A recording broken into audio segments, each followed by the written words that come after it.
But yeah, you ready? We're good? Let's do it. All right, let's do this. All right, Mr. Paul, thank you for coming in today. I'm really excited to sit down with you today. Yeah, my pleasure. My pleasure. I'm excited about this. It's very fun. A little nervous, but excited. It's okay. Yeah. It's all right. I'm nervous too, if that makes you feel better. I don't think it ever gets any easier. I hear you. Very good. But it'll be fun. Good. We'll talk about things that we already know a lot about. We'll talk about how we approach people and how we approach our community. All things that I know you're very big about. Sure. So, tell us a little bit about yourself. Where did you grow up? Like, how did you get into this business? Yeah, very good. Well, so my father, Frank Spalitta, he was a butcher. He, right out of high school, he started working for a retail grocery chain called National Food Stores, and since they've gone out of business many years ago, but he was a butcher there, and grew up through the ranks there, and became a district manager to them, and then a regional manager for them. So we moved around. We lived in Lafayette, in New Orleans, even in Baton Rouge, and when we were in Baton Rouge is whenever he decided to open up S&W. So I as a younger child, I attended many different schools. I was in the fifth grade whenever we moved back to Hammond. So, but my parents were from the Hammond area. So when he decided to open up a business, he wanted to do it in Hammond, and so we moved there. He opened up the business, which I think was just a crazy idea because he built a warehouse, bought trucks, bought merchandise, and had no customers. So that's how the company came into being.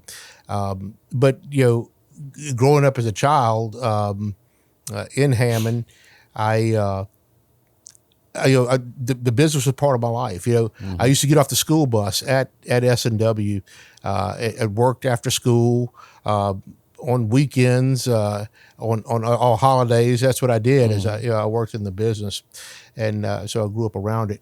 But back to the start of the business, when they started it, my parents had a partner. The last name was Williams, so that's where the W comes from. Okay. So it's Spalitta and Williams initially, and they were two very opposite people. My dad, his partner. I'm really not sure how he ever decided to go but they decided to go into business together. But so a few years into it, the partnership, it wasn't working out, and so my parents bought their partner out of the business. And at that time, my mother said, well, we have an established name. We're not going to change the name. We're going to leave it S&W, and we'll call it Spalitta and Wife. So for the last 40 plus years, it's been Spalitta and Wife. And then more recently, as you know, I have a couple of my daughters in the business, and they have now changed it to say Spalitta and Women. Okay, so, there you go. So so the W has been quite versatile over the years, but the business initially started out is really just providing meat products. That was my dad's expertise, and so that's what we did, and I quickly realized that in order to make a living, he would have to expand the product line. So we started adding different items and grew over the years. Our company's just been very, very blessed. It's been a growing process. So where we started, the original warehouse he built was 5,000 square feet, and quickly outgrew that. Built another 5,000 square feet and outgrew it. But over the years, that building was added on to 14 different times. And while it worked and we made it work, it just was terribly inefficient because of the way the additions were added on. And my dad never envisioned the company being what it is today. So that created the need for another warehouse. So the original one was the one that on Old Covington Highway. That one. Yeah, I've been to that one many times. Yeah, I'm sure. Yeah, I know you have. for sure. But yeah, and so the office where you're familiar with it was it there. The office used to be very up front, close to Old Covington Highway. That was the original building. But you know, we outgrew the facility. It was inefficient for the way it was laid out for what we do today. And so back in 2018 or so, you know, I knew we had to build something new. We needed a new place. So I hired a contractor, and we started looking at plans and designing how we wanted the thing to lay out.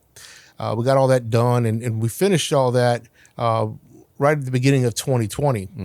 And at that point, you know, I'm anticipating this new facility going to cost me about $15 million is what I was anticipating. Well, COVID hits, Prices, inflation crazy. shoots up through the roof, right? And my contractor called me up and he said, Paul, I said, yeah, I had to tell you, he said, but it's going to be $27 million to do this. I was about to say it doubled. I'm like, I can't do that. And I'm not going to do that, you know. So I just hear all the plans we had laid out. We had the property and everything, and I just said we got to table this. I can't do that. I'm gonna just think about it, pray about it, and see what happens. And you know, one day I'm walking through the lobby of our office, and there's a young man filling out an application, and I don't frequently do this, but you know, if something said stop and talk to this guy, so I'm visiting with him, and he was applying to be a forklift operator, and I said, well, do you have any experience? And he goes, yeah. He said, I work at Save-A-Lot warehouse on the other side of town. He said, but they're fixing to close down. I'm like, I haven't heard that, you know. So anyway, I looked up the CEO of Save-A-Lot, and we had a mutual friend on LinkedIn. So I called my mutual friend. I said, hey, can you connect me with this gentleman? And he did. And so I called him up. I said, hey, I understand you guys might be closing down. He goes, well, I don't know where you heard that. He said, you know, that's not any public information. He said, but we have a board meeting next week, and I'm going to recommend to the board that we do close that facility down. I said, well, yeah, I'd be interested in talking about either buying it or leasing it. And so anyway, that started a long 2-year negotiation. And so we were able to acquire that facility. And, you know, it was in many ways ideal. It was much larger than what we needed. When we're looking at building, we were going to build about 100,000 square feet. And this one's more than double that. Yeah, this is 252,000 square feet. And so, you know, much bigger facility, much bigger than we needed. But we were able to, you know, again, negotiate something that was reasonable. And while it is a stretch for us, it was certainly one that we see a great vision for the future in. So, you know, there's a real quick story about how we got to where we are today. But we're very excited to be there. It's much more efficient, and it was set up, you know, very much the way we needed to be. All the refrigeration was still there and in place and operational, and so that was really good. I love when prayers get answered. Oh, absolutely. You know, we're doing the same thing. We're trying to open up a location in Prairieville. We bought the property. We own it already. We got the plans, and it's just so expensive. It's like, crazy. We're pricing things out right now, and like we're slowly getting things down. But it's a lot of work just to negotiate. Sure. You know, and I understand that everyone's got to make money, so we're not trying to jam someone up, you know. Right. But at the same time, like, I can't spend double what I was going to spend to build this restaurant. Yeah, no doubt. Because that's how I know that double number. Oh yeah, no, Yeah. and that's exactly right. You know, it was literally, you know, double. Yeah. It was crazy, but we think about it all the time, and we pray on it, and we believe that things happen for a reason, because they always do. Sure. You know, if you lose hope, then you've already lost. You Yeah, know? right. So as long as you have hope and you have the drive to do a little bit better every single day, you know it's going to pay off. And we've been just focusing on the people side of the business, right? It's you know, I always told people, you know, I want to sell a $10 hamburger, but I want to give you Ruth's Chris service. Yeah. So our goal from the very beginning has always been to do that. We haven't always been successful. When Trent and I are in the building, or when we were running things like daily, it was a lot easier to do. It was easier to keep the culture the way that it needed to be. But now we're learning, and I'm sure you learned this lesson a while ago too, is you can't do everything by yourself, no matter how badly you want it. Yeah. Because if you did it and your hands were in it, you'd do a great job. But you can't do everything, and you can't grow if you're always doing someone else's job, basically. That's right. Yeah. Well, that's a lesson that I learned. So I grew up in the business, as I mentioned earlier, and attended Southeastern. Alumni over here. Yeah, absolutely. I'm a slow learner university so am I. alumni. Yep. Yeah. So, but I got a bachelor's degree in business management there. But all through college, high school, college, worked in the business. When I graduated, just continued on. It was nothing new, nothing different. My dad gave me a little pay raise, not a whole lot though. I'll tell you. But I always knew that's what I was going to do. And back in 2005, at this point in time, it's my mother, my father, and myself running the company. And we had been pretty successful to that point. And my dad called me in his office in 2005, says, "Hey," he said, I'm ready to retire. And I said, "I'm going to sell the company." I'm like, "Well, Dad, this is all I've ever done." Not that I couldn't do anything else. I hadn't done anything else. So I said, "Look, will you help me with the financing of it?" And he certainly wasn't crazy about that idea, which I understand. Here's something he's worked for all his life, he's built, and now I'm gonna give it to him. What if he messes this up? If he screws this up, he's going to ruin the S and S&W. Both of us don't have a job, right? So he messed up his retirement plan. So anyway, he agreed to do that. But it was funny because at that point, my dad was, he had his hands in every aspect of the business, very much hands on, and he said, "Look, when I leave," he said, "I'm not coming back in here." And I'm thinking in my mind, "Yeah, right, that'll never happen." Well, he kept his word, and he said, "Look, every month you send me a check and the financial statement. I want to keep an eye on how you're doing." And so that was our agreement. That's what we did, and it really worked out well because he did keep his word. He did not come back in, and periodically I'd call him up and say, hey, stop by the office." He goes, "Wow, what's wrong?" Like, "Nothing's wrong, just want to talk."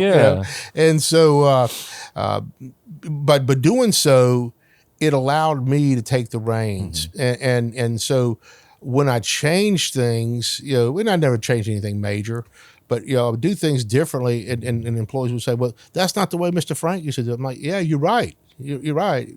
But here's how we do it now. This is what we're doing." And so it gave me the autonomy to be able to do that with no problems. But there was, what would happen, as I said, it's me, my mother, my father run the company. Well, they just retired. So there's 2/3 of the management team is gone, right? So, I said, I have to get some good people around me.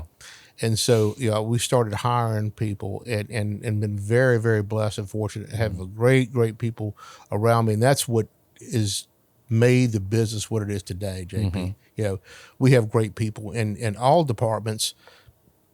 Does that mean we do everything right? No. Nobody's 100%. Nobody does. And I have a friend of mine.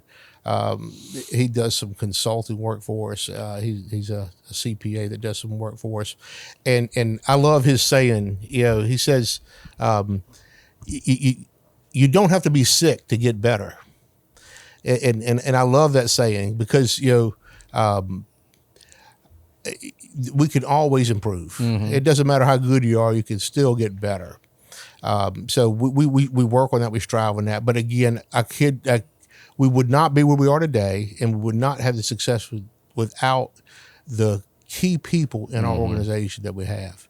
One of the challenges we have coming up is some of those folks are retirement age, and we've had one retire last year. I have two coming up in the next year. So, replacing those people and finding the right fit, because it doesn't just have to be. They don't have to be just good at their job. They also have to be part of the culture, right? Yes. They have to fit our culture. Core values first, and then performance is second. But you have to have both of those things. Absolutely, yeah. If you could be great, but if you can't fit in the culture, then it doesn't work. It just doesn't work. So. I think about that all the time when I'm when you're talking about like people leaving. I have a question that I ask my management team a lot, because they're very nice people. Like, they have hearts of gold, very compassionate, which makes them great for the hospitality side of things, but not so great when it comes to the management side of things. Right. So I didn't make this up, but A, B, and C players, right? And they always ask, so what's an A player? What's a B player? What's a C player? And then I heard someone give a definition a while ago, and it stuck with me. If someone told you that they were quitting today, and you were like, oh my God, what am I going to do? Like, I need you. Like, this is going to be so bad. That's an A player. That's right. Right? Yeah. If a B player comes and says, hey, Mr. Paul, I'm quitting tomorrow, you're like, oh man, that kind of sucks, but we'll make it. Right? Yep. And then if a C player says, hey, I'm quitting tomorrow, you're secretly very happy about it. Absolutely. Yeah. No, that is awesome. I like that. I've not heard that analogy before, but no, that is true. And the same thing, when it goes to having to get rid of people, and sometimes you got to make those decisions. It's the toughest That's part. one of the worst parts about being a business owner, is having to make those tough decisions. Because we so much want to run from our heart, right? But your head knows this isn't working. It's not going to work, and it's just not a fit. It's not. But you like the person, right? And so making those tough decisions are really tough. Yeah, it's hard. That's the hardest part. But the thing is, once you make that decision, you're like, why didn't I do it sooner? Man, yeah, I just felt the weight off my shoulders, right? And so that is something. That's when you know you made the right decision. Yes. Yeah. You sleep well at night. Yeah, exactly. Yeah. We talk about, I can't want something for you that you don't want for yourself. Right. So it's the toughest part about any type of management or business, anything. It's that part. All right. So in 2005, you took over 100%. Your mom and your dad basically went on vacation for an extended period of time, right? And I'm sure you were freaking out. All right, what was going through your head when this happened? So it's 20 years ago. Yeah, exactly. Yeah, 20 years ago. Well, what I knew was that again, as I've mentioned, we had to get good people around me, so we started hiring some folks. But then, Katrina hits. Oh yeah, and so when that happened. Again, we had a backup generator, which was unusual at that point in time. But my father had the foresight of that, and so while we did not have commercial power for 14 days, I was supposed to say weeks, huh? Yeah. We had the generator running things, but even more challenging than that was we had no phone lines. So imagine trying to run a business today without phone or internet service. It was not existing. Yeah, no internet, no phone, no electricity. Yeah. So, like what happened? A lot of customers in our area, started coming back online. They needed product as well as we're doing a lot of disaster feeding, and our businesses took off. A number of our competitors were not able to function. New Orleans obviously had gotten really hit hard, and so some of those guys were just not able to function at all. So business skyrockets, but a few days into this, I walk out into the warehouse and I'm like, our racks are almost empty. So what was happening was a number of our vendors they couldn't get in touch with us. So they're watching the national news and see that, all this devastation. They figure, well, S&W must be gone, so they weren't shipping product to us. Oh, yeah. But fortunately for me at the time, I was living here in Baton Rouge, and I had phone service at home. So I would stay at home in the morning making calls, ordering product, getting trucks lined up, and getting vendors in. So and then go to the warehouse and work all day, and we were working 20-hour days. It was just crazy back then. But it really was a boost to our business. But one of the things that we learned from that was the fact of the importance of being able to operate quickly in times of disaster. So that's something we've embraced, and even more recently in Hurricane Ida, we our area was hit pretty hard. And a number of our competitors were not able to function, some for days, some for weeks, and even some for months. And so we were able to operate pretty much as normal. But what we know is, not only are our area impacted, but so are our employees. But we know it's vital for us to get back, because in addition to the restaurants, and obviously we want to capitalize on that, but there's a lot of emergency feeding, disaster feeding that goes on that needs product. And so it's vital that we get back quickly. But our people are not immune to it either. They're affected. So what we did is we developed a program to encourage our people to come back to work as quickly as possible. Okay. And so what we do now, whether it be a hurricane, flood, winter storm, whatever it is, when those things happen, getting gas is a problem, right? So when we anticipate those events happening, we bring gas on our premises, so we have gas there for our employees. Also, getting food is a problem, so we bring in hot meals, and we work with Jeff with United by Barbecue. He helps us a lot to feed during times like that. So those are important. And then additionally, to incentivize them, we offer pay, hazardous weather pay, get back to work early. As soon as you get back, we give them an additional pay per day to incentivize them to get back to work early. So those things are key and important, because a number of our customers, are not just in this area. So we service 4 different states now, and getting those folks outside of our general area are not impacted by that storm. Yeah. They need groceries. So it's vital that we keep things operating as smoothly as possible, and that's something we really focused on, is getting back up and running quickly and efficiently. I think a lot of people don't realize that when there's a disaster. I was just having this conversation with someone the other day, and every disaster that's ever happened within the last 15 years that we've been in business, we've opened up as soon as we could. You know, on our end, and I'm sure it's the exact same on your end, is the service, right? I wouldn't even say profits are even that great, right? But the service and the feeling that you get from helping other people who don't have electricity, who don't have a hot meal, right? I think it's funny because social media, the first thing if you say, hey, we're open today, like there's like, y'all are greedy. Like, what about your employees? And it's like, I don't force anyone to come in. I was like, if you knew it was just me and my partner cooking food right now, I was like, would you say the same thing? But the ones who do, like, they have families, they need the income, right? Or to be honest, sometimes they need to get away from their families, like if there's a bunch of people at their house.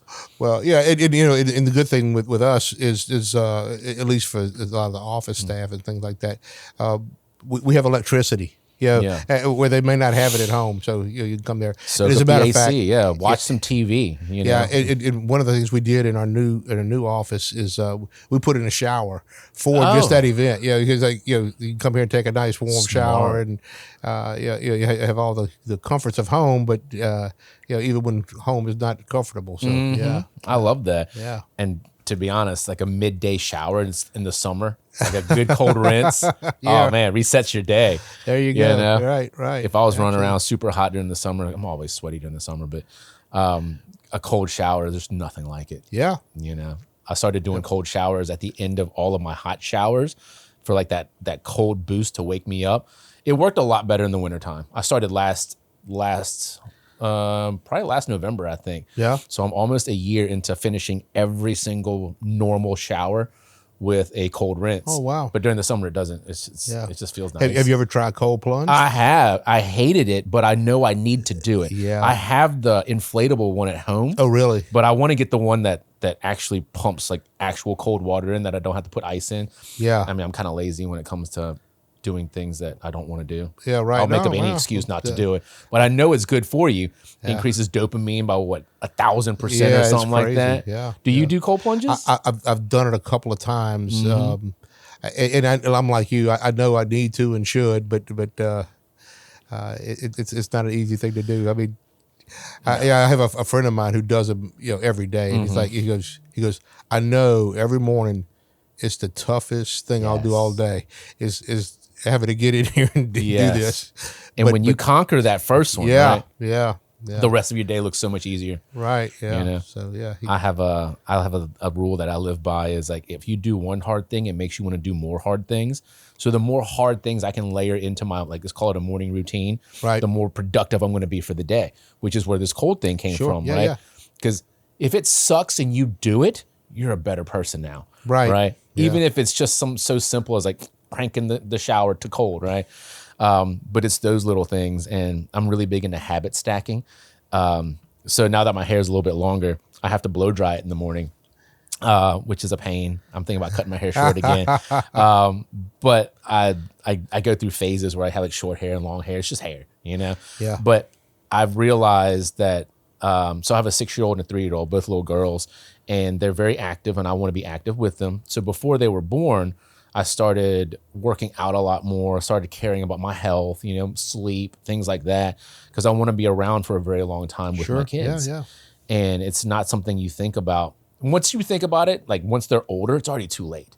So before they were born, I had to figure out what type of person did I want to be in order to have the life that I wanted 30 years from now. Sure. Right. And one of those things, it's going to sound super weird. My wife is probably going to make fun of me for this, but I habit stacked, like sitting in like a very deep Asian squat, because I lost mobility in my lower body.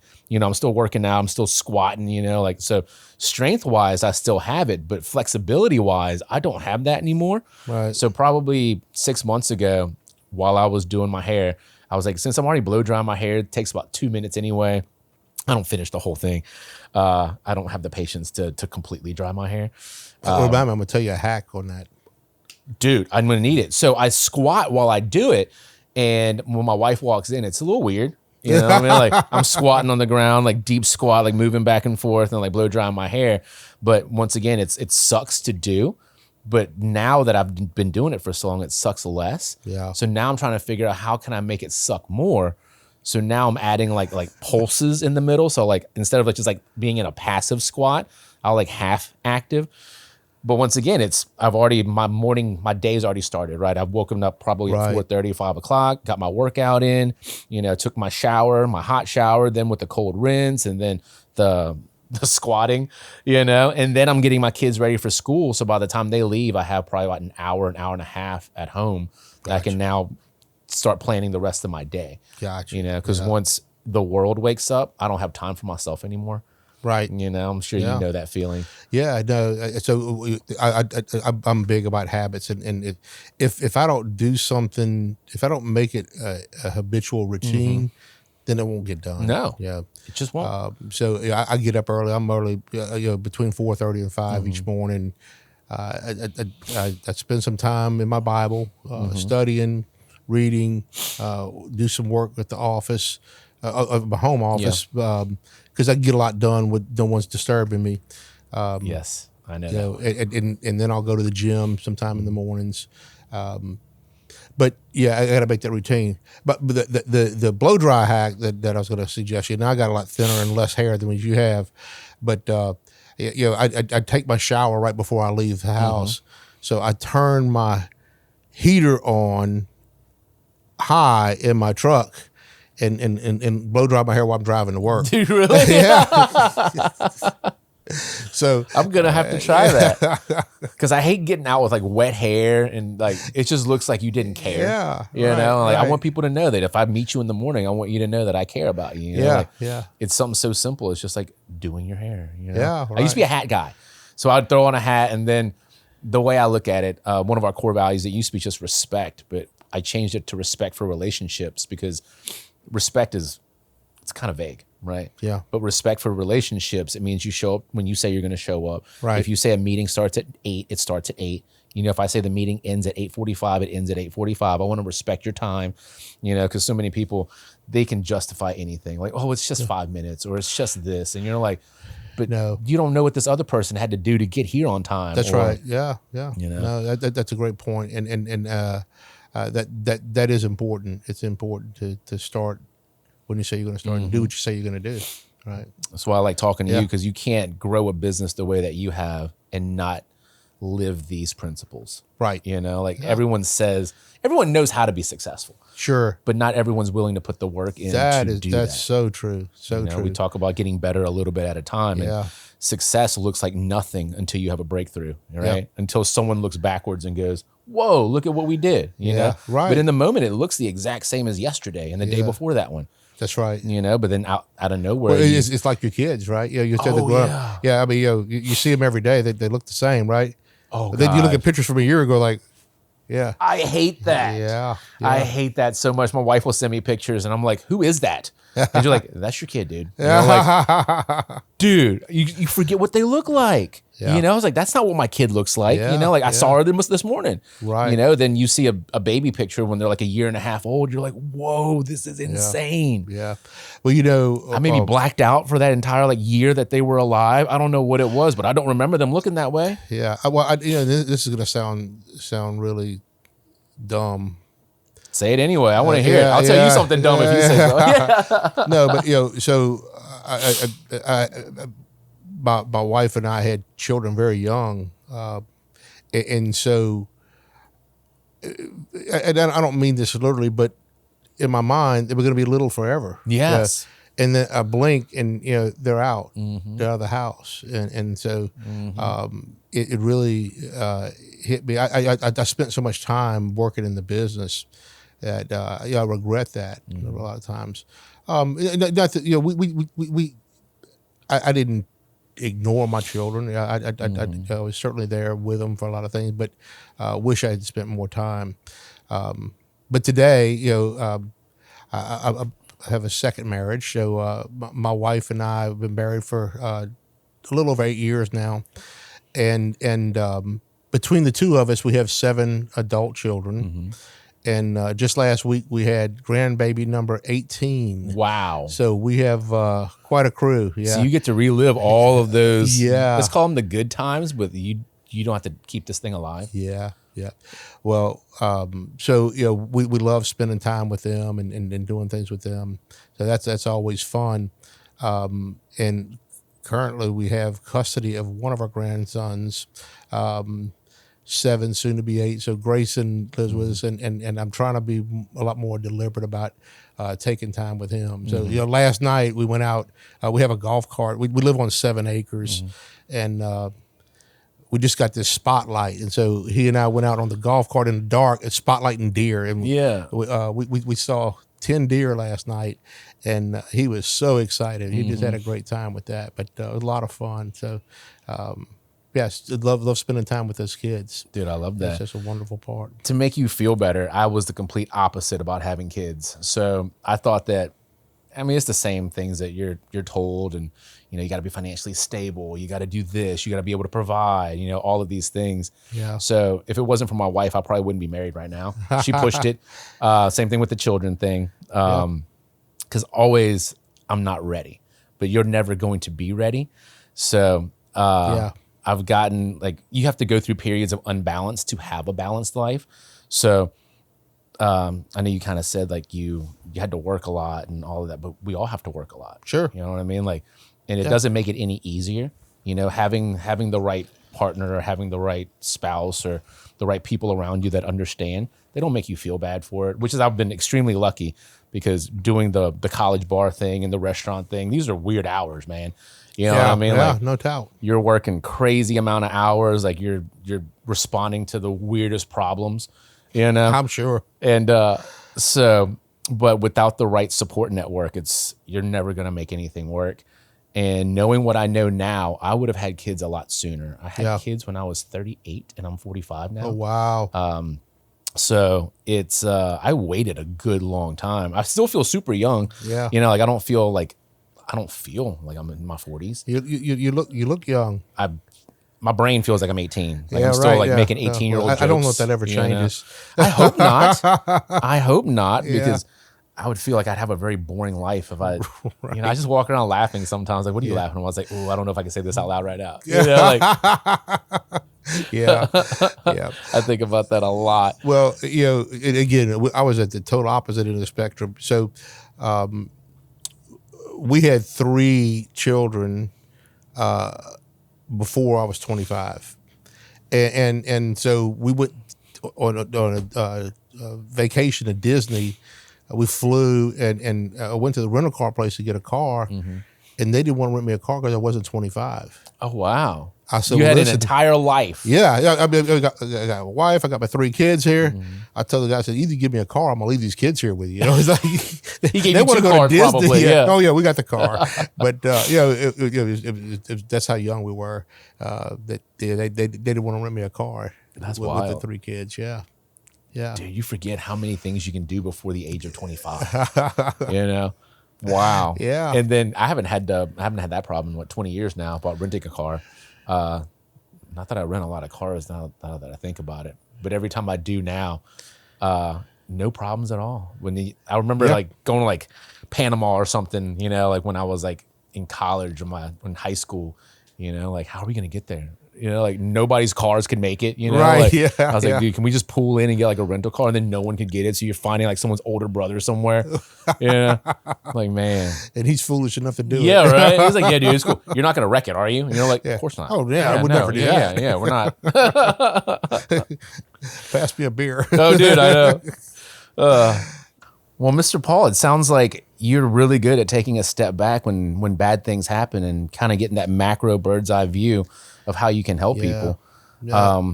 We talked about Katrina just now and Ida. How was it for you during COVID? Yeah, that was a tough one. You know, one of the things that's always been, I guess, comforting to me is we don't have any one customer that represents a whole bunch of our business. You know, so you know, if we lost a customer, not that we want to lose a customer, but if we lost a customer, it usually is not devastating to us. But you know, with COVID, you know, all of our customers were impacted. At the same time. Yeah, at the same time and significantly. So, you know, the first few weeks, we were down 65% in sales, you know, which is tough. You know, we have all this infrastructure and expense overhead in place, and now 65% of our revenue is gone. So it was pretty dramatic. And so one of the things that, you know, excuse me, our leadership team at that point, we all got in the conference room and said, listen, you know, this is going on. What do we do? How do we get better? So we started really focusing on some things. But one thing that really happened that you know, I'm happy for, obviously we always enjoy being involved in our community. And I'm walking through the office at lunchtime one day, and I'm looking, and all my people are sitting at their desks eating lunch, and one's got, you know, McDonald's and Burger King and Popeyes and all these different fast food places. And you know, I get to my desk and I sit down and I'm like, you know, my customers are hurting. The independent restaurants are hurting, and that's who our customers are, and all my employees are supporting people that aren't our customers. Yeah. I can't tell them they can't eat there. You know, I can't do that. So what do you do? So what do I do? So I'm sitting at my desk. I'm thinking, I'm like, well, you know what? I can buy them lunch. I can buy them lunch. So we went to all the employees and said, listen, if you go eat at any locally owned restaurant, it doesn't matter if it's a customer or not a customer. I didn't care. Go eat at a locally owned restaurant. Take pictures of your food. Take pictures of the owner, if you can get that, the sign of the location. Submit all that information to Samantha, my daughter, and we'll create a social media post to help promote those local restaurants, to help them, because they're in need right now. And so we did that, and we called it S&W Local Love. And we started going throughout the community doing that. So we did this for about a 6-week period of time, right during COVID hit. And it was a tremendous success. Our people loved it. The community loved it. And we had a number of local restaurants come to us and say, hey, we see what you're doing and we want to be part of it. They weren't customers at the time, and they came and became customers, and some still customers today. So it really worked out well. That's part of what we like doing, supporting our community. And so what we do each year, we take 1 week a month, one week out of the year, and we do that local love again. We go out and support the local restaurants and post a lot of things. So you'll see some stuff, and Kelly at our office is great about it.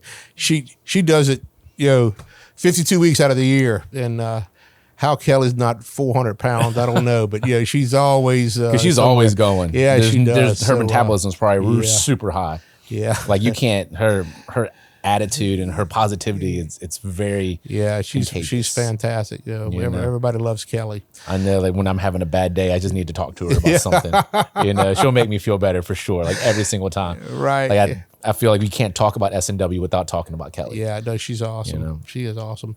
But I remember when you did those the eating at the local restaurants, I was one of them. So I know the impact that you had on us for sure. Yeah, well, it was tough for so many people. Yeah, no, it was. It was. Like having meetings with your team and like social distancing and like what are we going to do and like well, and you remember that the government said you could only have 50% capacity.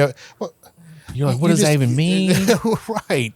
It was such a crazy time, especially in the fact you go to Home Depot and it's packed with people. It was very frustrating. But you're like, but I can't serve food to somebody. Right. Yeah. Exactly. Yeah. It's crazy like, stuff. The worst part was, I think, the people during that time, because they would take pictures like they're not staying 6 feet apart or they're not wearing masks. And you're like, yeah. What? Like really? I can't tell you how many videos were floating around like between the line from outside between me and tacos and beer, like just people waiting to get food. And, right. Yeah. And like just people like videotaping them. I was like, do you have nothing better to do? Yeah, right. Yeah. Let these people eat. Yeah, they're just trying to get food. Yeah, let them be normal for a little bit. Yeah, right. Yeah, no doubt. Well, that's one thing we do. Another thing that we like to do to help support the community, is support the restaurants that support the community. When there's a number of fundraising events that different organizations do. For instance, the Richard Murphy Hospice Gala each year, they have all these different restaurants that come there. Well, that's expensive for a restaurant to participate in those type of things, to give all this food away. So to help offset that cost, we offer anyone who participates in an event, whether they're a customer or not a customer, we offer them a $250 certificate, for food.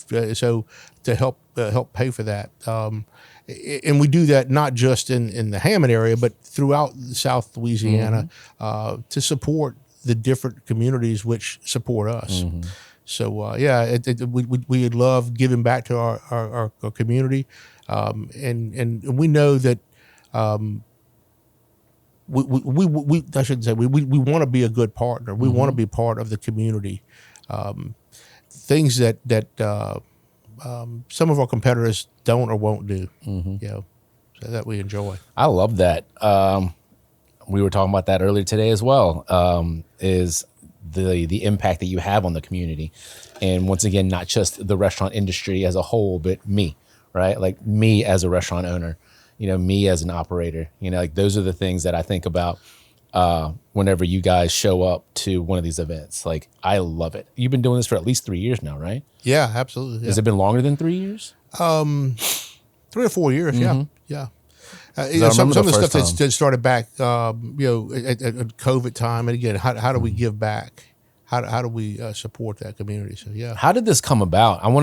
I think we had like a chamber, like a Tangi chamber meeting or something. And like, we brought it up, like, if we could, like if food providers could give a credit for these events, it would make it a lot easier for more people to say yes. How did you guys get involved with this? How did so I think it might have started with chilling with the chamber. Obviously they do a similar thing. So we offered the certificate program for that. And that might have been the very first one we done. I remember. I'm very thankful for it. Yeah. I'd tell Sam every time I run into her, I was like, thank you so much for this. Absolutely. Like, we appreciate that. Even if you don't need the money, it's awesome to get the money. Well, right. Who's going to turn down $250, right? And it's because you got to pay for it anyway. Yeah. Like you're already donating your time. You're donating your staff's time. Absolutely. Like you're donating a lot more than just the food that you're eating. Sure. No doubt. Any help that you can get for these events make it that much easier to say yes. Right. And everybody wants to say yes. Of course. Like we're in this business because we love to help people. And, That's right. Like, we want people to feel good. Yeah. But there's some people that aren't as fortunate to be able to just throw $1,000 out every single time that there's an event. Because there's a lot of events, man. Oh, no doubt. Yeah.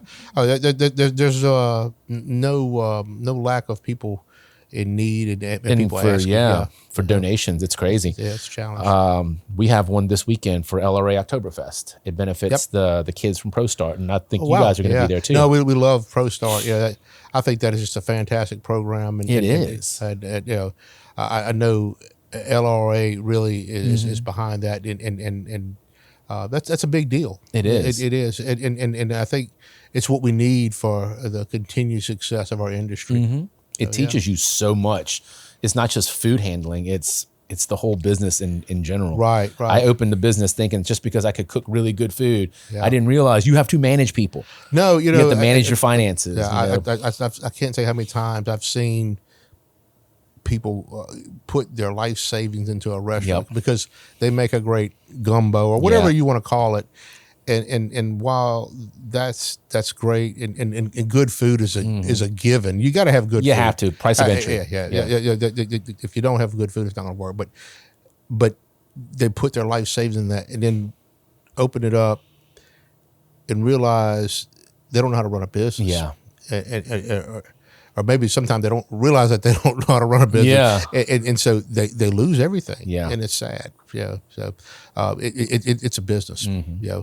Again, good at the food end is of a the given, day, but you got to be able to run a business. Mm-hmm. You talked a lot about helping local businesses, especially during times of need, COVID, Katrina, major disasters.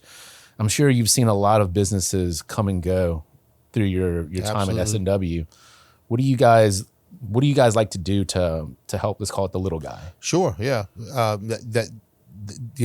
So the tagline that my parents chose when they started the company was large enough to serve and small enough to care.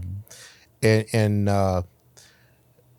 we try to live by that every day. Over the years, our leadership team has sat in meetings for hours, like, should we change this? Should we change? And we always come back to it. That large enough to serve and small enough to care. It's a great tagline. It's great.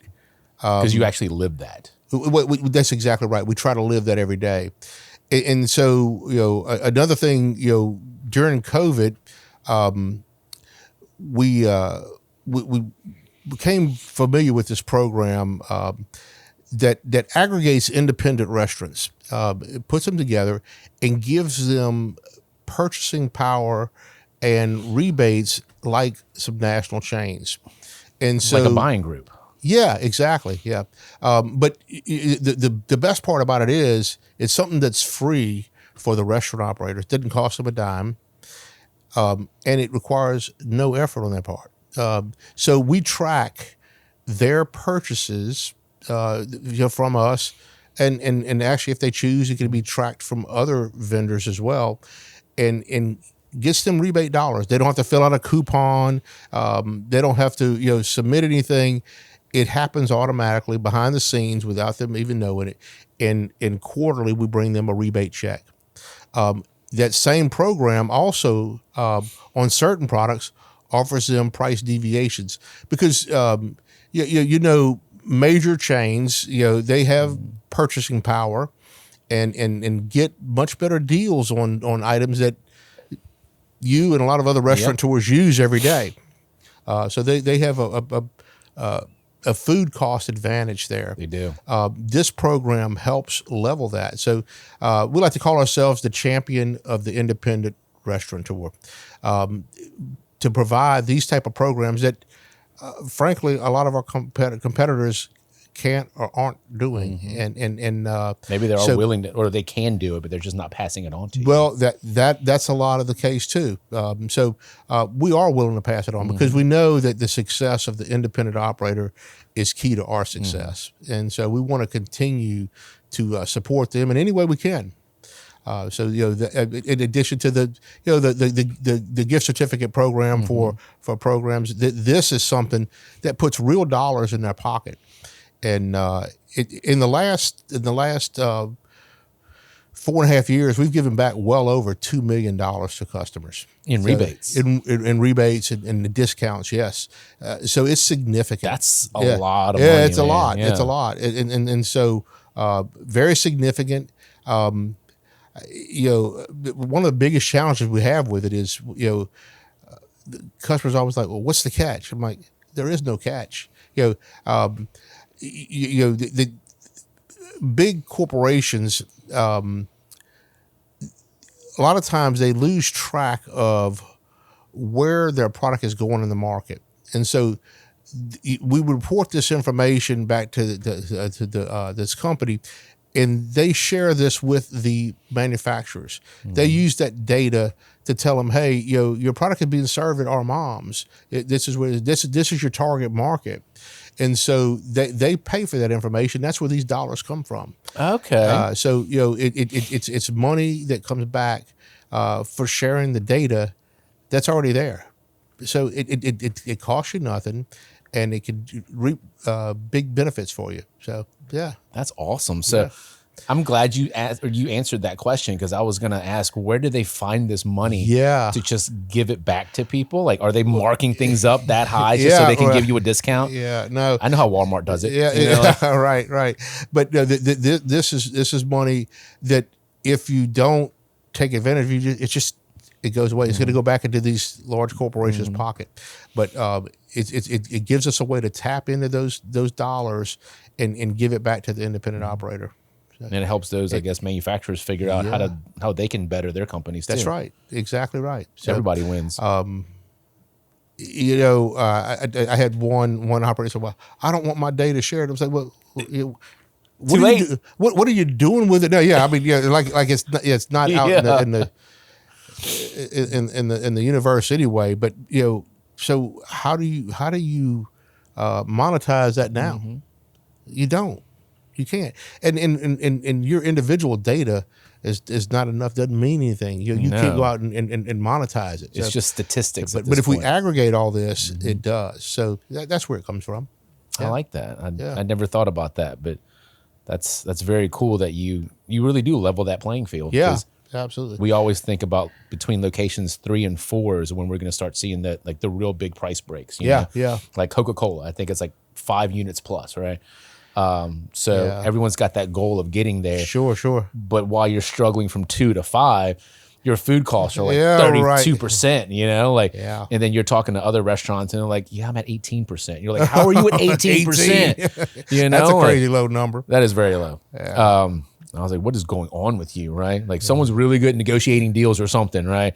Or maybe like you own the company like that kills the cows. I don't know what are you doing, but because like I've when I interview people that come from like corporate places, like they're like, "Yeah, my food cost is like 19%." And you're like, "What are you talking about? Like, are you serious? Like, how do you get a 19% food cost? What are you serving?" Yeah, like how? Well, then you got to think how small the portions are, how much that they're charging for it. I went to New York this past weekend and just doing math, because I know how much I charge for a drink of the same price, and then I got a lot of drinks from them too. So just kind of seeing, I was like, usually like I think our drink's like $13, right? And then theirs was like $17 or $18 on average. And you're like, okay, $4 or $5, that doesn't seem like that's that big of a jump, right? So you're like, okay, it's not that bad. New York City, this and that, right? And then I started to realize that all of their drinks came in much smaller glassware. Right, yeah. So then I started doing the math and I was like, dude, just on this drink alone, it was 78% higher than what I charge for mine. And then, but once again, like you're in New York City too. So everything's a lot more expensive, but just thinking about, and then that got me thinking about how chains are doing it. You know, I think Chili's does it to where I read this on their menu and I could be wrong about the actual verbiage, but the description on it, instead of saying a half-pound patty, it said like 70% bigger than a quarter pounder. And I was like, so I took my phone out. I was like, it's like 7 ounces. Yeah. I was like, you know, but like, so instead of saying half pound, they do weird descriptions like that now. Yeah. And I don't go to Chili's very often, but I did. I was like, this is crazy. Yeah. You know? Yeah. But I'm sure they spend millions of dollars on, you know, menu design and like, this is what people aren't going to like scoff at or, you know, like, they won't be so pissed, you know, like it's 70% bigger than a quarter pounder. That's interesting. Yeah. It's weird. I'm gonna have to find that menu. Yeah. We'll have to put it in the podcast somewhere. Sure, it's crazy. So, yeah, you know, I know you were mentioning about the you know, struggling and growing from 2 units to 3 and 4 and 5. You know, that's one thing that we think we're very good at. Not that we think we are very good at, but we think we can help those operators because. You know, at that volume, that doesn't excite a lot of the big guys, but it excites us. You know, I'm excited that you're excited. Yeah, exactly. So, but we can stock proprietary items for you that they may not be willing to do, and we can be creative. So, I have a very simple philosophy on decision making. We look at a decision. If it makes sense, we do it. If it doesn't, we don't. So it's just it's real simple. I was about to say I was bracing for something. Yeah, right. And I was like, no, that's exactly how most people make decisions. Yeah, like, right. You're absolutely correct about that. Yeah. So, you know, if there's something specific that a chain operator needs or small startup needs, you know, ask. Let's look at it. We can be very creative on what we do and how we do it. So. We don't have a lot of bureaucratic red tape. So I think that makes us a great fit for the smaller multi-unit operators. Yeah. I know there's a product for sure that we're going to talk to Sam about possibly stocking for us, but we used to do, I mean, we still do, but the plastic, like 22-ounce to-go cups. Yeah. You know, we love those cups. You know, you can keep them at your house. It's great for advertising but they're just so expensive now. It's like $1.25 a piece or something. Oh, wow. So I still want to put, you know, my logo on our to-go cups, you know, like if you're going to take it with you, you might as well stare at my logo, right? Sure. But kind of talking to other people and kind of trying to figure out where I can house those things. Styrofoam cups take up a lot of space. Oh, yeah. And I know a lot of people aren't capable of housing that for us. Yep. But from $1.25 a cup to 22 cents a cup, you know, like right. Well, you know, that's something else that we do quite a bit of, JP. Is, you know, with the new warehouse, we have a excessive amount of space. So not just in the food business, but a lot in the food business. We'll store product for other companies. So whether that be a frozen product, which we have additional freezer space, but also dry products as well. So you can take that cup for you and warehouse it, and you own it. It's yours. We just charge you for the space you use. So rather than going renting a warehouse and paying for the whole warehouse, you're going to rent just the space that you use each month. So it's an additional service we have, both on a small scale, or if someone needs to store truckloads of product, we can do that as well. So it's something that we've really been promoting is our outside storage. Again, both frozen, refrigerated, and dry. We can do all of those things. So Storage solutions such a big Yeah. problem now. Yeah, Because we looked at getting our own storage facility, a Yeah. C-can. We talked about a lot of different things. Right. And then the beautiful part about having you guys house it is it comes on a truck instead of me having to Right. go pick it up Yeah. and then go to multiple locations and drop it off. And, Yeah. We'll do that for you.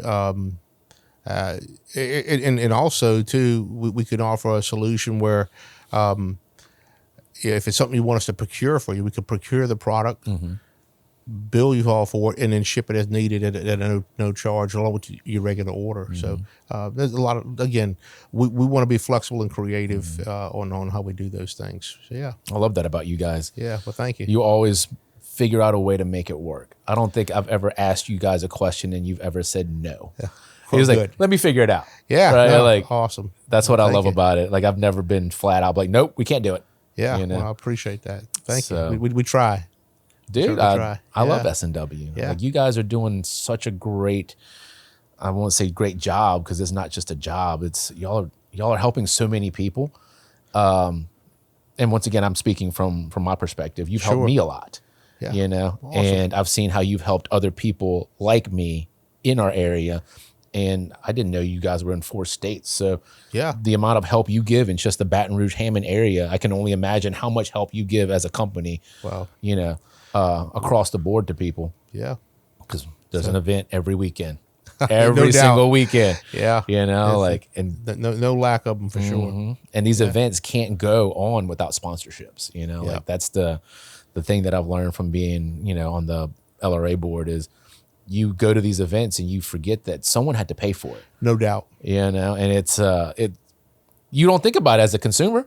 You're like, cool, like I just paid $55 and like this is how they're putting this on. You're like, dude, that's a drop in the bucket. Like Right. Yeah. your ticket like barely covers like the space rental or the, like what about all the small wares and like the tablecloths? Those are expensive.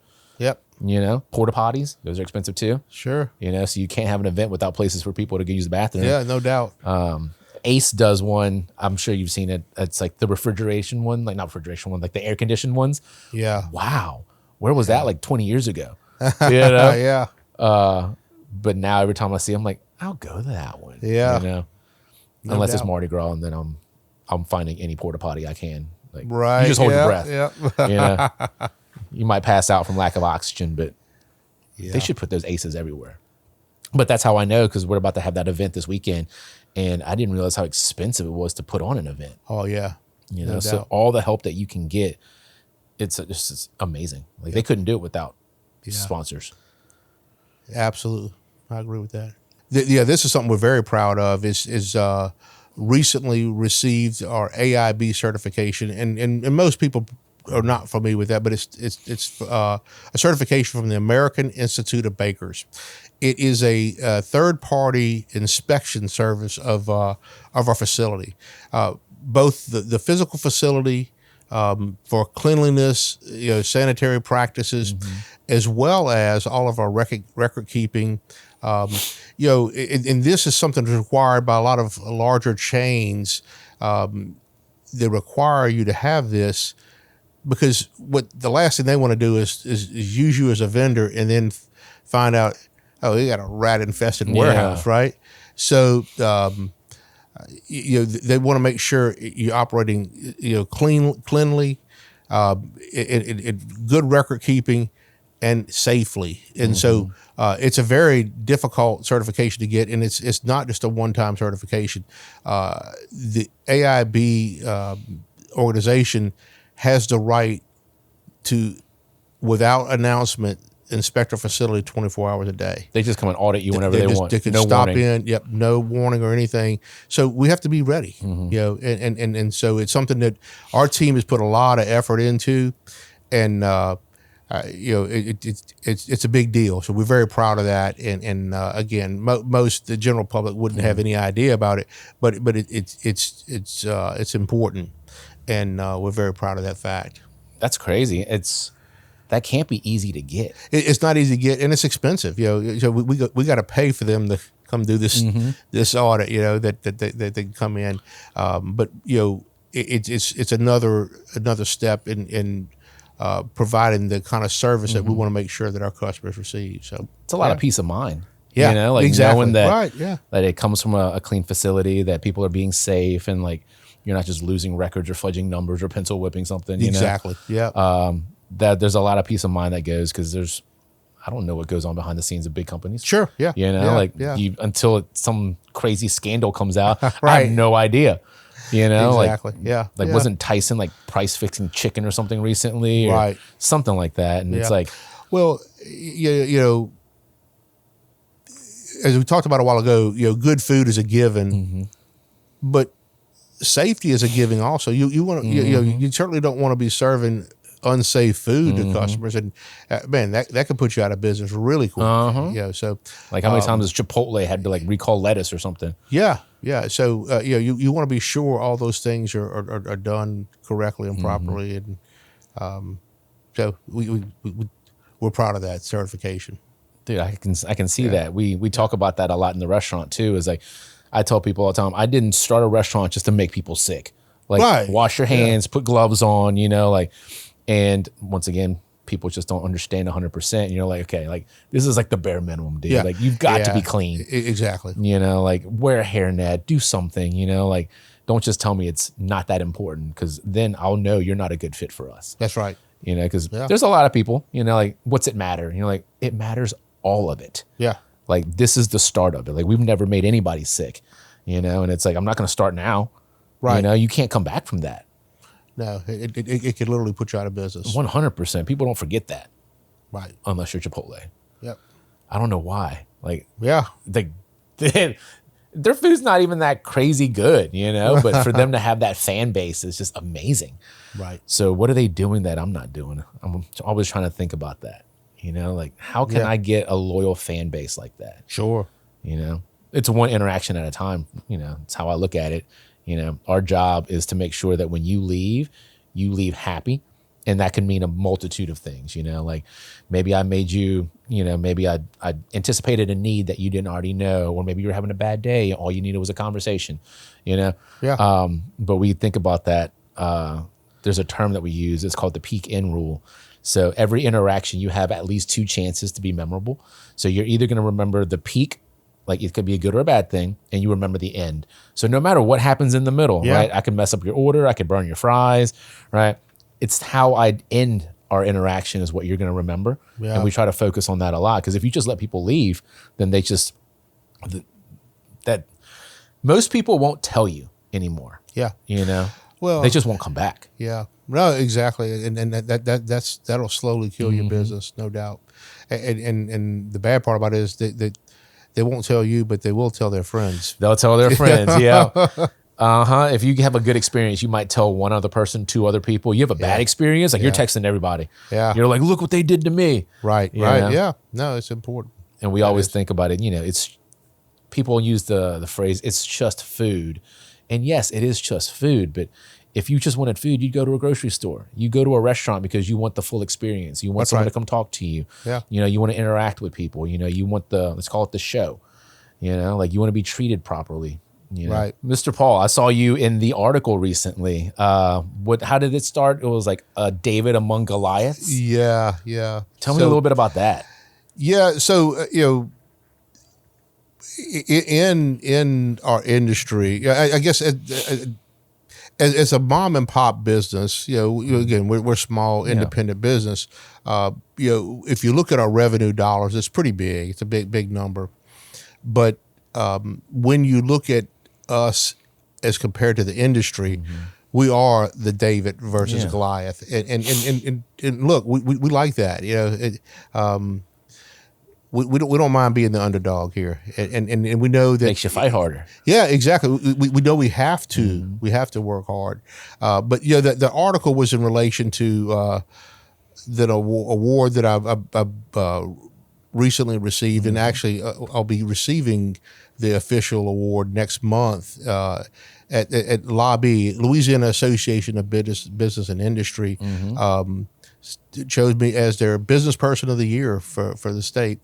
And That's very quite the honored. honor. Yeah. Oh man, I'm very honored by that fact. It's exciting. I was able to do some work this past legislative session with Lobby in conjunction to in auto insurance reform. It's something that is extremely impactful to our business, but it also impacts every person in the state. All of us.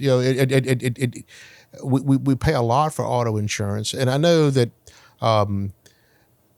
the billboards and the funny commercials from the attorneys, they're entertaining, but the fact of the matter is, we pay for those. Us and everyone who's watching pays for that here in the state of Louisiana, in higher insurance premiums. And so what really opened my eyes a couple of years ago, I was reviewing a spreadsheet that listed all of our vehicles, and so our delivery trucks, we lease those from Penske Truck Leasing. And for some reason or another, I'm not exactly sure the reason why, but Penske registers their trucks in the state of Indiana. So if you look at any of our trucks, they'll have an Indiana license plate on them. So I'm reviewing this spreadsheet with all the vehicles on it and the cost of insurance for each vehicle. And I noticed I have 2 trucks. They're the exact same year, same make, same model, identical. One of them, I'm paying $7,000 a year for insurance.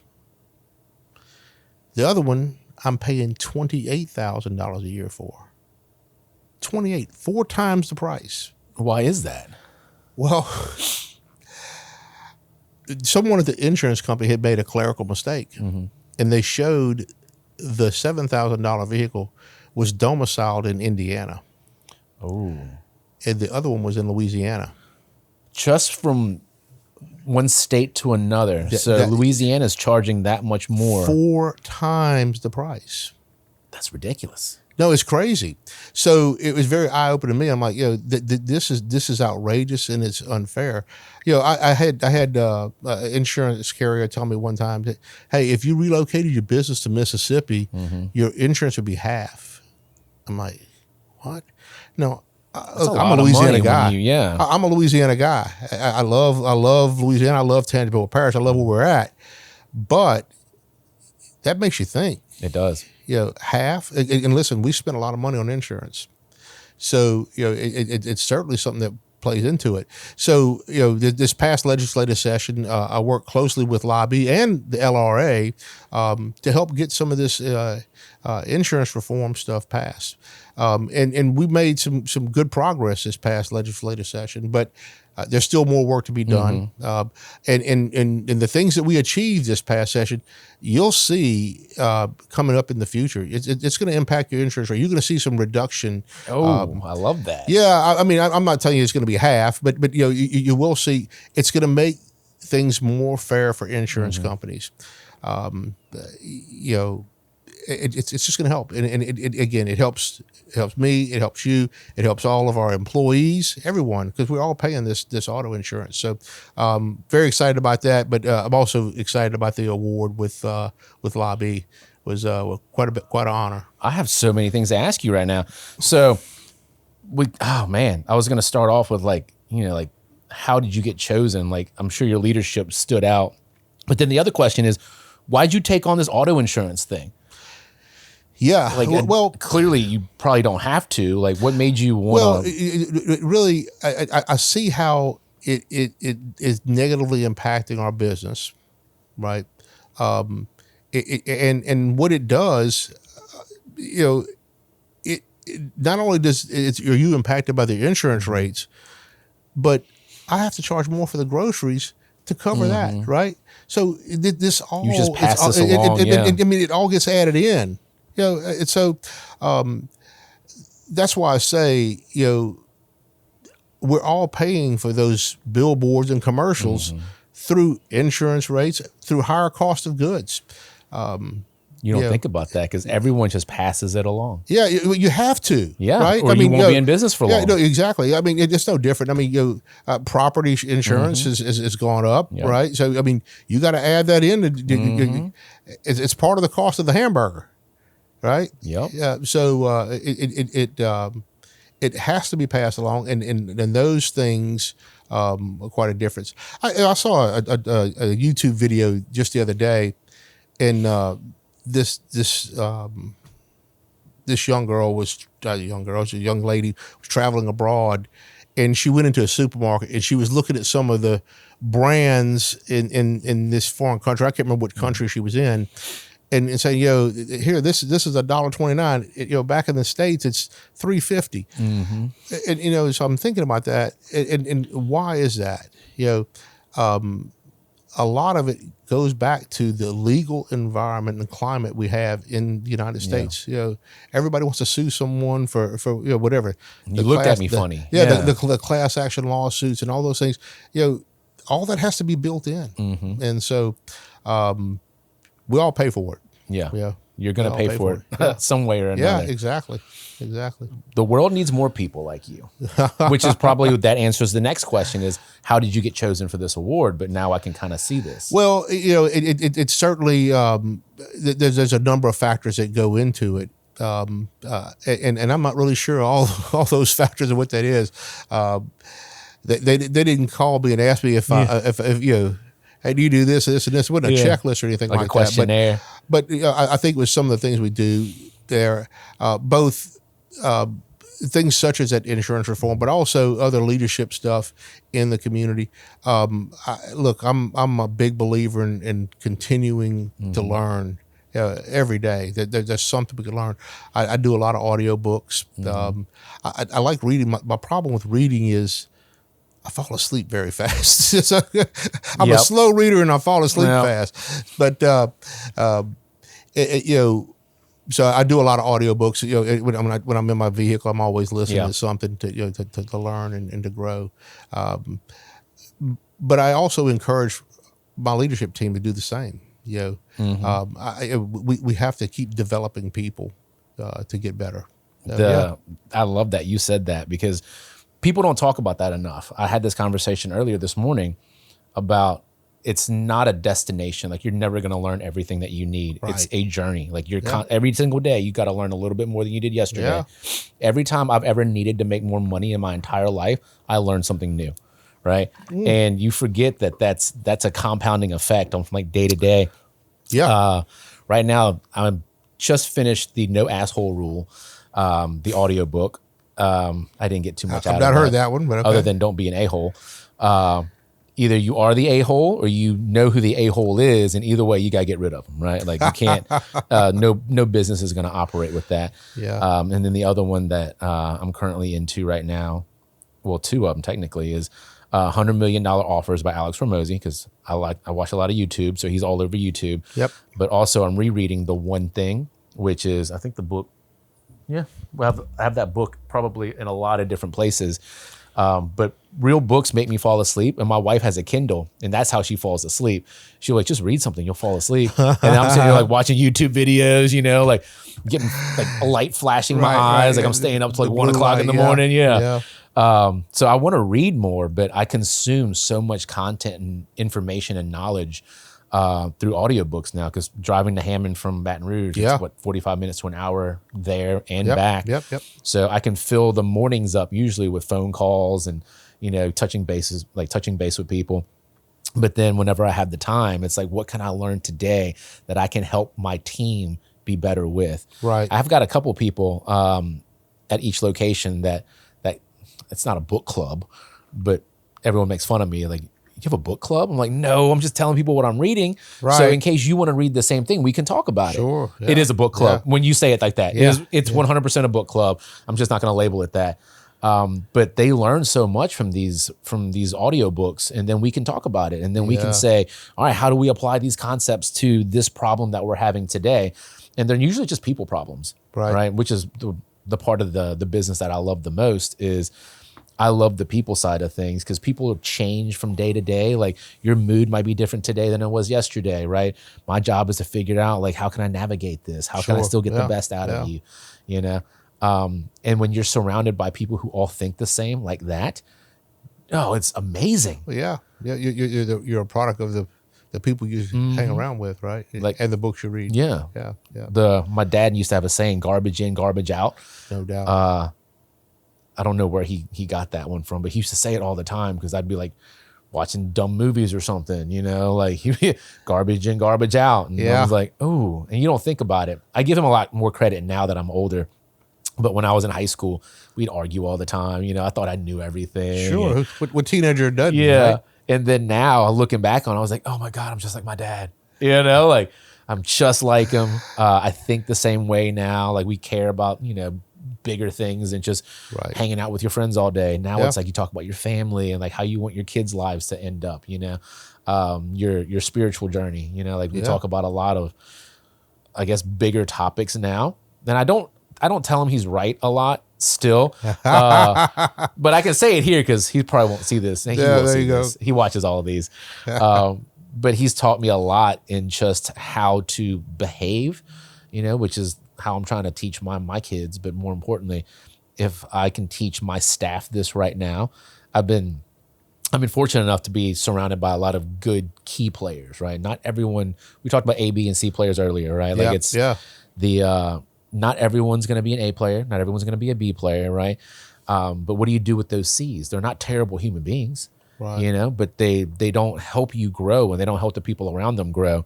One of the metrics that I have is how do your actions and behaviors show the person right next to you that you care, right? We talked about showing to work, you know, showing up on time. We talked about being presentable, you know. These are all things that show another person that you care about them. Right. Because you could probably look at the other way, like, why does it matter? But it all matters, you Sure. know? So as if you had to define your leadership style, how would you boil it down for me?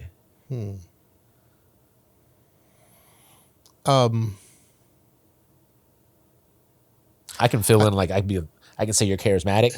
I can say you have you genuinely care for people around you, right? Yeah.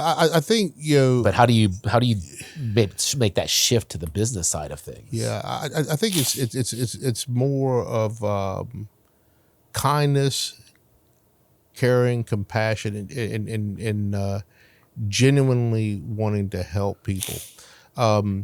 So I'm not a big spotlight person. Yeah. Yeah, like this lobby award. Man, it's a great honor, but It makes you feel weird inside, it like does. accepting Very it. Yeah, weird. Yeah, very weird. I'm with you on that. And so, you know, the reason, one of the reasons, yes, you know, why I was chosen, that one of the reasons because of the great team that I have. Yeah. You know, is surrounding myself with great people. So, what I believe is that I have to surround myself with really good people. I'm not at all afraid to tell you, I don't know, but I'm also not afraid to get help. I learn, use a yeah. number of different consultants in my business to help me figure out the things that, or to see the blind spots that I Yeah. don't see. So I guess, you know, I'm always trying to learn and improve, and keep good people around me. Yeah. I love everything about what you just said because it makes me feel better about what I'm currently doing right now. Yeah. I know I'm not the smartest. I know I'm not the best at everything, right? I'm Yep. good at a whole lot of things, but not Right. everything. Yeah. Yeah. And there's so many different components that are involved in running a successful business. I've done it to where, you know, I've hired a bunch of people with my type of personality, or, you know, a bunch of people with my partner's personality, you know, and the only thing I know now is you need all those personalities. Sure. But you need Yeah. all of them to be rowing in the same direction. Because if Right. they're not, it's just a bunch of chaos, right? So how do you kind of figure out like what the key players? I I think about that a lot, because when you approach people with kindness and compassion, understanding, sometimes they take advantage of that. So the right people, they don't take advantage of that. And they're what I call the key players.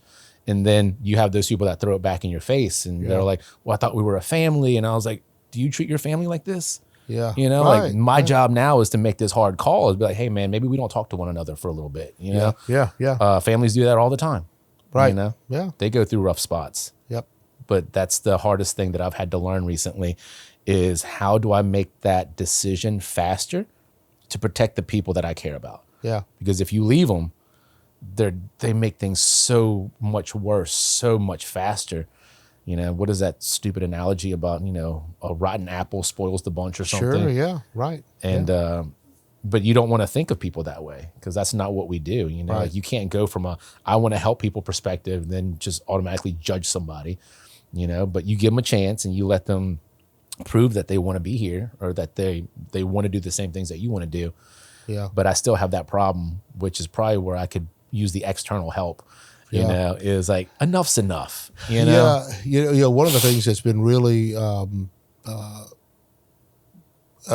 catalyst for our business. I don't know if you're familiar with the book Traction. I do, Gino Wickman. Yeah. Okay, very good. So we adopted EOS about 5 years ago now, and I tell you, it's been an absolute game changer in our company. It's really allowed the leadership team to take ownership of a lot of things. And really relieve me of a lot of stress and worry. Now everybody knows what they're responsible for. Yeah, exactly. So it's very, very good. So I'm glad you're familiar with that. Yeah. For the restaurant business, I've gone through. We have what we call an MOM, Mom's Operating Method, which is just a compilation of a bunch of different techniques that work. And the two that I took from Gino Wickman are GWC, Get It, Want It, Capacity. And then the other is IDS, you know, how you conduct a meeting, basically, right? And then I've boiled down like IDS to like 1-3-1s, like boil it down to one problem, which is IDSing everything down to one singular problem, not the symptom of a problem, but the actual problem. And then I ask my team for 3 viable solutions that could make this problem go away forever. And then I ask you for one recommendation. So, because I realize that I'm the type of person that likes to give answers, because I think I'm helping, right? So if you come to me with a problem, I go, oh, I know what to do. This is what we should do, exactly, right?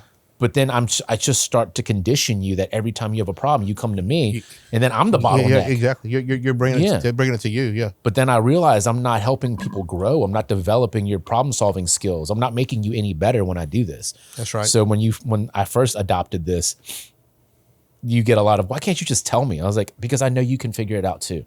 Yeah. Right. So then you start to give them the confidence of starting to figure things out. That's right. And then we talk about GWC a lot, is everyone kind of gets the job, right? You know what a server does, right? And then I focus on the do you want it part. If you want this, we can figure that out, right? And then capacity, I don't think he defines it as this, but I had to add in, can you get the results that we're looking for?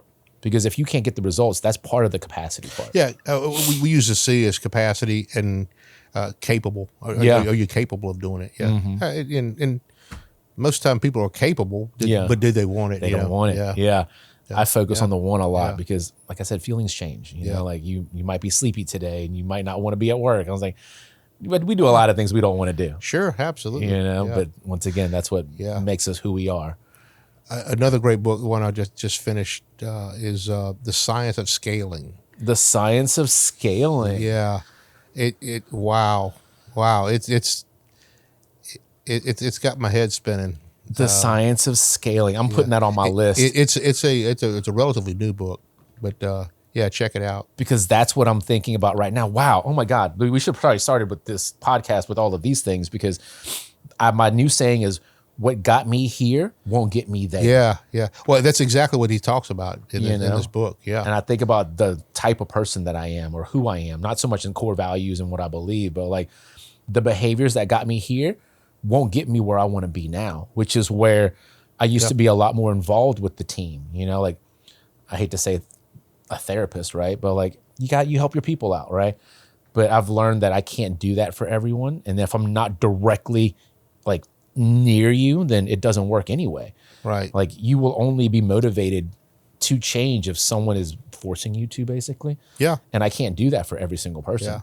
Yeah. So taking a step back, but then putting the right people in place to still do what I was doing before. That's been the hardest part of finding the right managers, because like they're all good people, but they're not able to get the result that I'm looking for. And the results that I'm looking for they're not just numbers. They're not just financial results, but obviously those are very important. Sure. But there's the side of things where I want you to develop my team. My new metric now when I hire like general managers or something is, did they teach me something? If I walk away from this interview and I didn't learn anything from you, not about you, from you, what makes me think that you're going to be able to teach my team anything? So the science of scaling. I like that. Yeah. I love that. I'll send you a picture of it, but yeah, it's very good. I love that. Well, Mr. Paul, I guess we should wrap this up. Yeah. I really appreciate you coming in. I learned a lot more about you today, and I love that. Been my pleasure. No, likewise. Yeah. I feel like there's a lot more that we could keep talking about. Yeah, I agree. And I feel like we just started barely scratching the surface toward the end here. Yeah, no doubt. So I'll have to bring you on again for a part 2. Sure. This was too interesting to only do it one time. Yeah, that'd be wonderful. So, well, thank you. I wouldn't have thought I would have accepted that, but I will accept that. Oh, you already did it on camera now. There's no backing out now. Yeah.